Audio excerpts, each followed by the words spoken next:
Hey folks, and welcome to another Passion for Sound audio review. Today we're taking a look at the Ampapa A1, and I want to say a huge thanks to Ampapa for sending me out the A1 for review. Of course, having been sent this doesn't mean I'm going to necessarily say good things about it. If you've watched the channel for a while, you know that every review that I produce includes the good and the bad and even the ugly sometimes. And in fact, I probably should start off by saying that Ampapa had to work pretty hard to get me to even accept this for review. And the reason for that is it's not a product that I generally go for. This is a $140 tube-based preamp and headphone amp, and my first reaction upon seeing it in terms of the marketing materials, etc., was that I didn't expect to like it much. After they kept pushing and pushing for me to try it, I eventually said yes, and so let me take you on a journey now as to my experiences unboxing and then using the A1.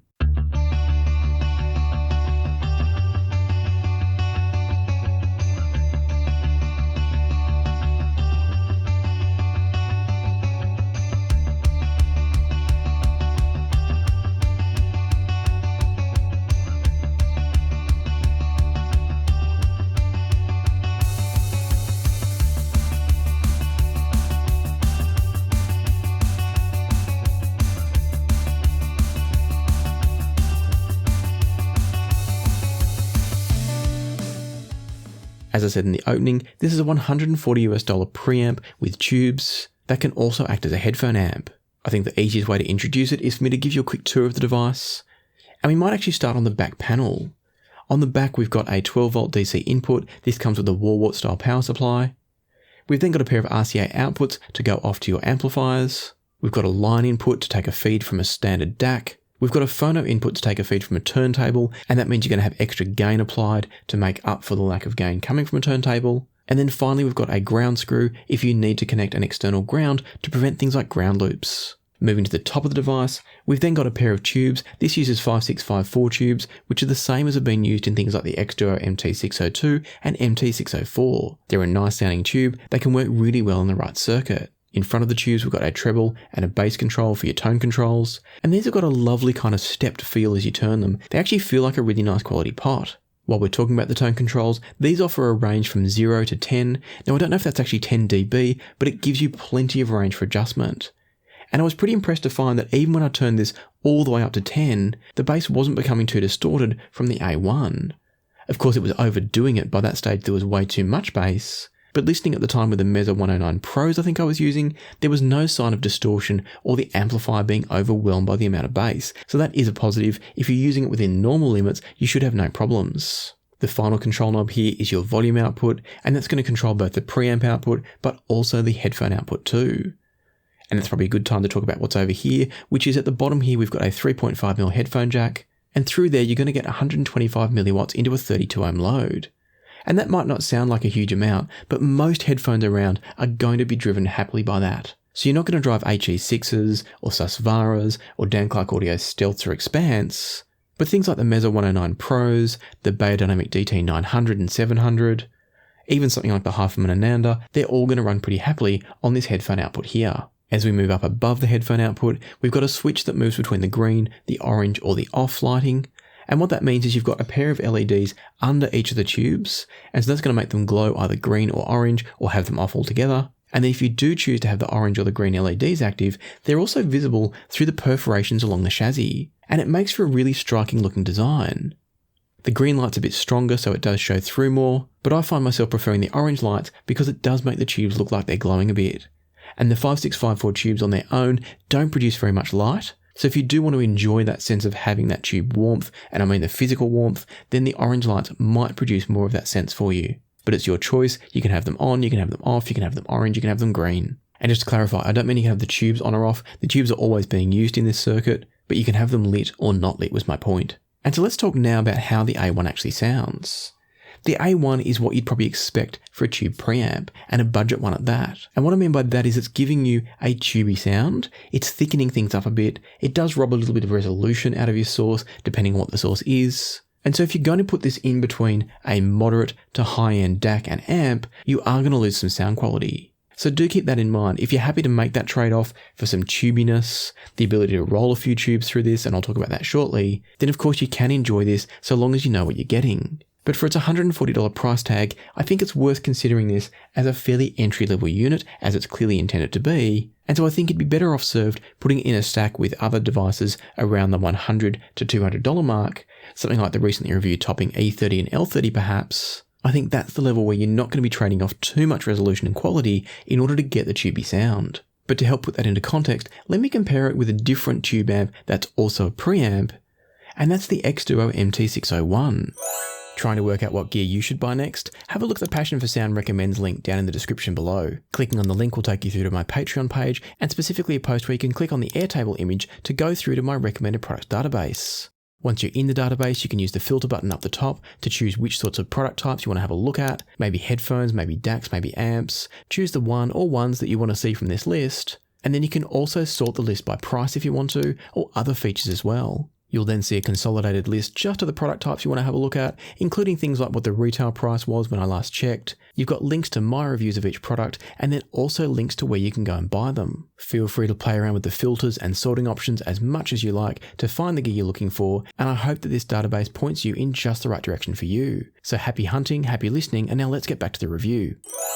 The MT601 comes in at $100, so it's $40 cheaper than the A1, but it doesn't give you tone controls or the phono input. So if you need tone controls or you're looking for something to give you some extra gain from a turntable, then the A1's really the only choice.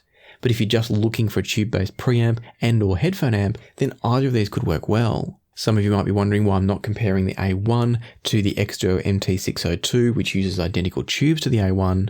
And the reason for that is that I ended up selling my MT602 because I prefer the MT601. So I've got the MT601, I've also got the balanced and more expensive MT604, but the closest match I think here is the 601 versus the A1. Comparing these two side by side, one of the tracks I used was In Our Prime by the Black Keys, and what I heard from the MT601 with its stock tube was a sound that's punchy and tight. It's got decent treble extension, but it's fairly refined. It's got that sort of slightly tubey, smooth treble, and that's not a gentle way of saying crappy treble. What I mean is it's not in any way harsh or glary treble.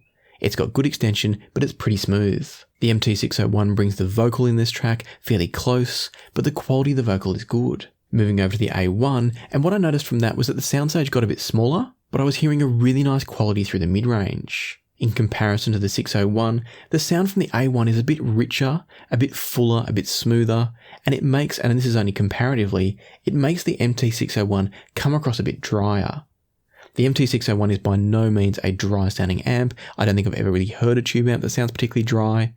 And what I mean by dry is kind of more texture and less warmth. And so both of these lean towards a richer, kind of creamier sound, but the A1 does a bit more of that than the 601 does. And so what I found as I flipped back and forth between the two was that the A1 is giving you a richer, creamier, fuller sound, but it's coming at the cost of some resolution and a slightly smaller, more, not congested, but more closed-in soundstage. And so this is a situation where you could easily choose these based on the tonality that you want. If you want that thicker, richer sound, the A1 in its stock form is probably the better choice.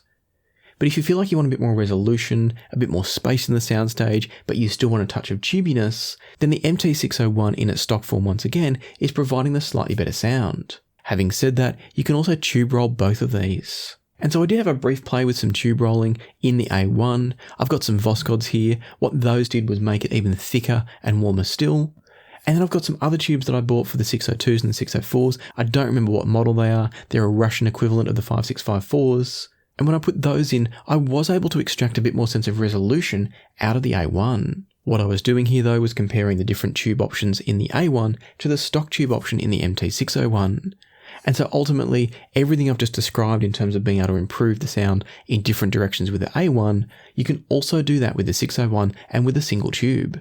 The 601 uses the E88cc tubes, of which there's an abundant supply, and so in my experience, there's more options for tube rolling for the 601, which could be good or bad. It can mean there's too many choices, but it can also mean there's lots of variation available. And so after playing with both of these options, what I'd say is that the Ampapa A1 is a really nice option for $140 if you're looking for a tube-based preamp and you're happy to give up a little bit of resolution or you're happy to tube roll. If that's true for you, it's a great way to get some tone controls in there. It's a great way potentially to consolidate your phono and your DAC into the same headphone amplifier. And then of course you've got the onboard headphone amplifier too, which I should clarify, all of my testing earlier was done using the headphone output from the 601 and from the A1.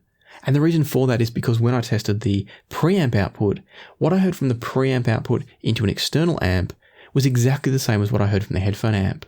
So all the tonal characteristics of the preamp are shared with the headphone amp and vice versa. Of course, if you're feeding it to a different headphone amp, that headphone amp that's downstream will give you different character, but what I identified as coming from the A1 was always consistent. And so essentially what that's telling me is that you've got exactly the same circuit driving the headphones as is driving the preamp, and that's pretty normal for these sorts of setups. And so to bring all this to a close, what I'd say is that if you want a sound that is a little bit rich and thick and tubey, perhaps, then I think the A1 is a good choice, particularly if you want phono and you want balance controls. But it is also worth considering that if you're looking for a sound that's a little bit more kind of detailed, resolving, gives you a dash of tube flavor without going full on into the tubes, then I think the 601 maybe strikes a slightly better balance. It maintains a slightly more open soundstage and a little bit more resolution from whatever your upstream source is. And so I think both are really solid choices. It's a shame I don't have the MT602 here to compare, but my sense is that the MT602 is more similar to the A1 based on my recollections. And so the A1 might be the better choice than the 602 because you're getting tone controls and the phono input as well. But I'll leave that thinking up to you because it depends on how you're going to use these devices. The short summary is that I think the A1 is a really nicely built and featured unit. I think it looks really nice. I think it actually looks better in the flesh than it did in the marketing materials. And it definitely feels nice as well. It's a metal case. It's got these good kind of tactile dials. And overall is a device that I'd be very happy to have on my desk. Just keep in mind that it's not a super high resolution device. It is going to be reducing the quality if you're using it with higher end gear. And so hopefully I've introduced you today to something that's a bit new and a bit different. Hopefully you found the review useful and helpful at understanding what the A1's all about. And if you have found the review useful and helpful, I'd love it if you hit the like button and consider subscribing and ring the notification bell if you haven't already. But for now, let me leave it to the music. So happy listening, and I'll see you next time on Passion for Sound.